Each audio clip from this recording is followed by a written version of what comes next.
शीला स्वागत करते तुमचं अजून एका नवीन ब्लॉगमध्ये। तर आम्ही गेलो होतो दिवाळीची शॉपिंगला, तेव्हाचा व्हिडिओ आहे। आम्ही लवकरच गेलो होतो, म्हणजे 8 दिवस अगोदरच शॉपिंग केली होती, कारण मला पण भरपूर ब्लाउज येत होते आणि ह्यांना पण सुट्टी नव्हती, म्हणून मग ना एक दिवशी ह्यांनी हाफ डे घेऊन त्याच्यानंतर आम्ही संध्याकाळच्या वेळेला शॉपिंगला गेलो होतो। तर पहिल्यांदा ना रोहिणी गुड्डीचं कपडे घ्यायलाच गेलो, कारण त्यांना ना नवीन आलेत ना त्या पद्धतीचं पाहिजे होतं, म्हणजे क्रॉप टॉपचं टाईप। आणि त्यांना ना आता 1 पीस घागरा 2 ड्रेस झालेत, म्हणजे 1 पीस 2 घागरा, म्हणजे प्रत्येक ड्रेस त्यांना असं हेवीच आहेत। मग त्यांना तसं काय पद्धतीचं नकोच होतं, त्यांना फक्त जीन्स पॅन्ट आणि क्रॉप टॉप असंच पाहिजे होतं। तर आधी 2 दुकानात बघितलं, पण त्यांना तसं पाहिजे तसं काय भेटलं नाही। आणि मग ह्या दुकानात होतं, तर इथं ना दोघींना पण घेतलं, सेमच घेतलं, फक्त पॅन्टचा कलर वेगळा आणि वरचं टॉपचं म्हणजे वेगवेगळं कलर आहेत, पण सेमच ड्रेस होता। मग त्यांचं झाल्यानंतर आता वारी होती आबीचं।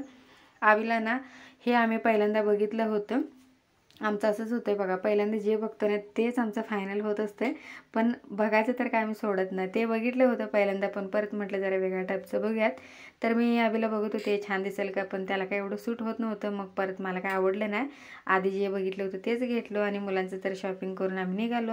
आणि आता वारी होती माझी साडी घ्यायची, माझं काय फिक्स नव्हतं घ्यायचं वगैरे, पण मी ह्यांना म्हटले की घेऊया का, तर ह्यांनी म्हटले चालते।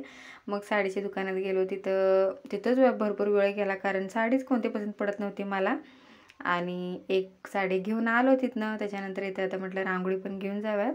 हे म्हणत होते की उशीर झालं होतं ना, त्यामुळे ह्याने म्हणत होते मी आणतो, पण मी म्हटलं तुम्हाला काय कलर एवढं समजणार नाही, तर आम्हाला कोणता कलर पाहिजे ते मी चॉईस करून घेते। तर रांगोळी वगैरे घेऊन ना आम्ही आलो होतो हॉटेलमध्ये, कारण उशीर झाला होता, आम्हाला 9:30 पावणे 10 वाजले होते।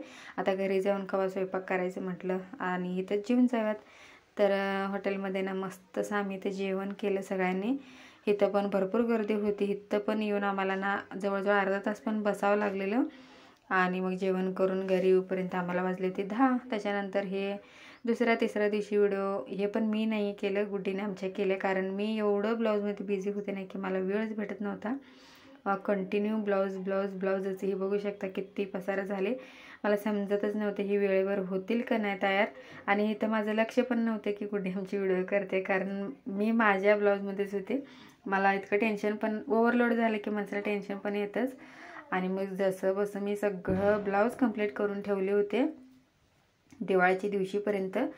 आणि आदल्या दिवशीच मग माझं पण ब्लाऊज शिवायचं काय गॅरंटी म्हणजे फिक्स काय नव्हतं माझं। आणि सगळं शिवून तयार केल्यानंतर कस्टमरची म्हटलं चला आता माझं पण शिवून घेऊयात। तर त्या दिवाळीच्या आदल्या दिवशी रात्री 12 वाजेपर्यंत मी ब्लाऊज शिवत होते माझं।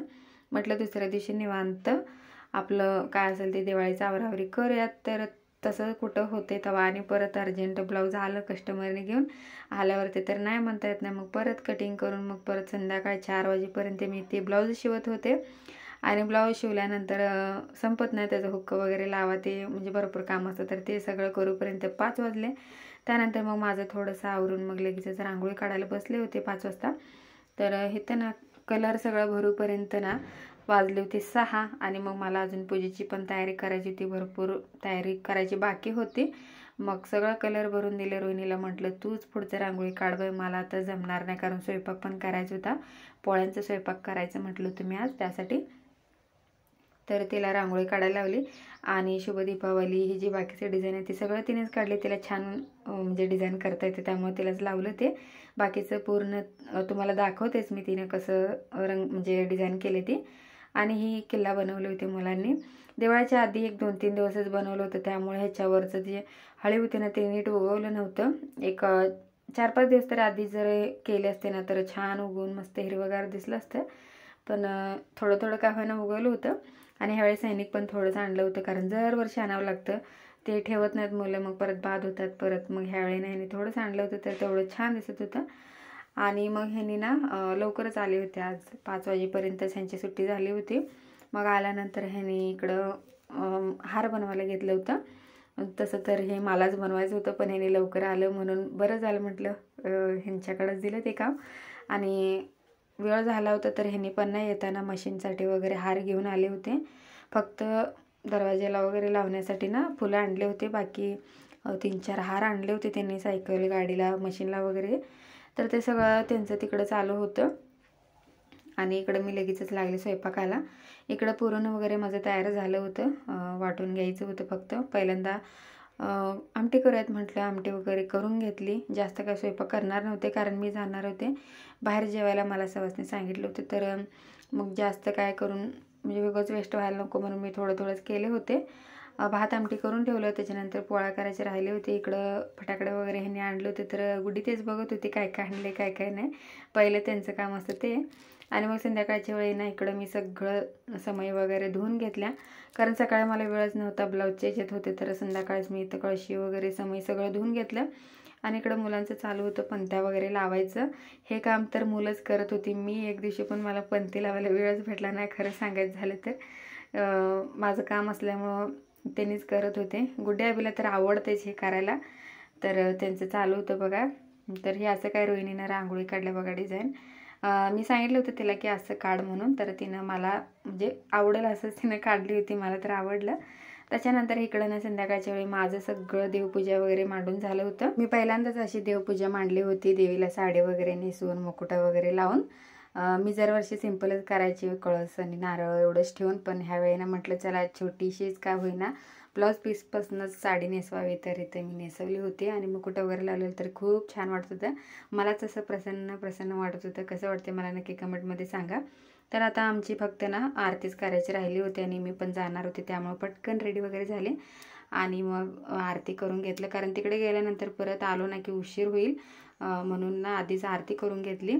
फक्त ना आता पोळ्या करायच्या राहिल्या होत्या. माझे भात आमटी मी केलं होतं, पण पोळ्या करायचं राहिलं होतं, त्यामुळे नैवेद्य काय दाखवलं नाही. नंतर दाखवूयात म्हटलं तिथून आल्यानंतर ना पोळ्या वगैरे करून.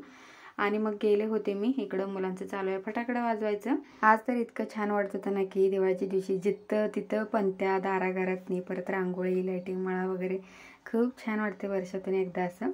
तर इकडं मुलांचं चालू आहे जोरात फटाकडे वगैरे लावायचं. तिघं पण लावतात बरं का, कोणच म्हणजे असं भेटतात असं कोणच नाही. मला वाटते मीच आमच्यात अशी आहे, मला फटाकडे लावायला भीती वाटते, त्यामुळे मी जास्त लावत नाही. पण थोडंफार फोटोसाठी ना मी पाऊस वगैरे लावलात, बघायला तुम्ही पुढं. तर इकडं मुलांचं चालू होतं आणि रांगोळीच्या मध्येच लावत होती. तर मला ना खूप हे वाटत होतं, म्हणजे इतकं मेहनतीने रांगोळी काढली आणि त्यातच नेऊन लावत होते ना फटाकडे. नको म्हटलं तरी ऐकत नव्हते, पण काय हरकत नाही. तर असं काय आम्ही डिझाईन लाईटिंग माळा वगैरे लावले होते. छोटंसंच म्हणजे सिम्पल असंच डेकोरेशन केलं, जास्त काय नाही केलं. आणि इकडं ना आता मुलं म्हणत होते की मम्मी तू थोडंसं लाव म्हणून, फक्त माझ्यासाठी पाऊस वगैरे ठेवले होते, तर तेच मी ते लावत होते.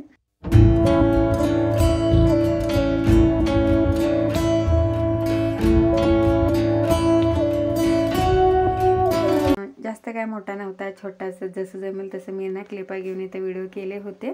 तर ब्लॉग आवडल्यास नक्की लाईक करा, चॅनलला सबस्क्राईब करा. बाय.